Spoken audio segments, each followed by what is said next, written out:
మన రాష్ట్రంలో ఎక్కువగా అవినీతి కరప్షన్ జరిగే టాప్ 5 డిపార్ట్మెంట్స్ ఏంటో తెలుసా? Number 5 health and hospital services. ఈ డిపార్ట్మెంట్ లో ఇండియా మొత్తంలోనే ఎక్కువగా అవినీతి మన రాష్ట్రంలోనే జరుగుతుందట. ఇది నేను చెప్తున్న విషయం కాదు, టైమ్స్ ఆఫ్ ఇండియా రిపోర్ట్ చెప్తుంది.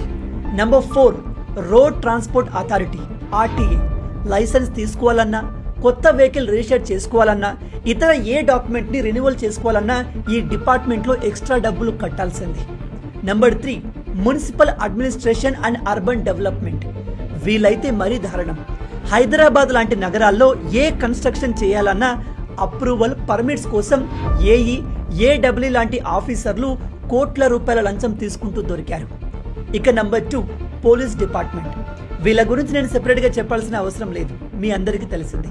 ఇక టాప్ లో ఉంది number 1 revenue department.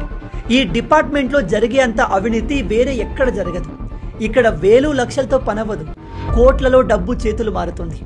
Land registration, house registration, ఇతర ఏ ప్రాపర్టీ రిజిస్ట్రేషన్ చేసుకోవాలన్నా అవినీతి జరగదే పనవదు. బాధాకరమైన విషయం ఏమిటంటే ప్రజెంట్ ఉన్న గవర్నమెంట్ ఆఫీసర్లు, ఉద్యోగులు లంచం తీసుకోవడాన్ని హక్కుగా భావిస్తున్నారు. ప్రజల్లో కూడా గవర్నమెంట్ జాబ్ అన్నా, గవర్నమెంట్ తో పని చేయించాలన్నా లంచం ఇవ్వాల్సిందే అనే ముద్ర పడిపోయింది.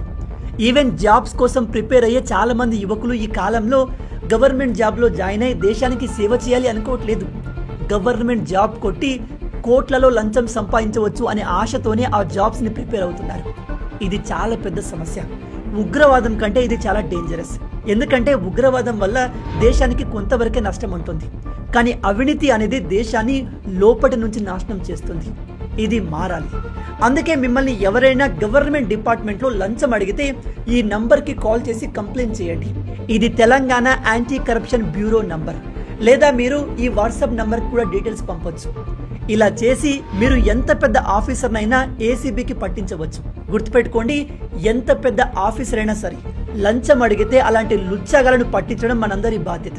కాబట్టి దేశం పట్ల భక్తి, బాధ్యత కలిగిన అందరూ ఈ వీడియోని అందరితో షేర్ చేయండి. దేశంలో మార్పు మనతోనే మొదలవ్వాలి. జై హింద్.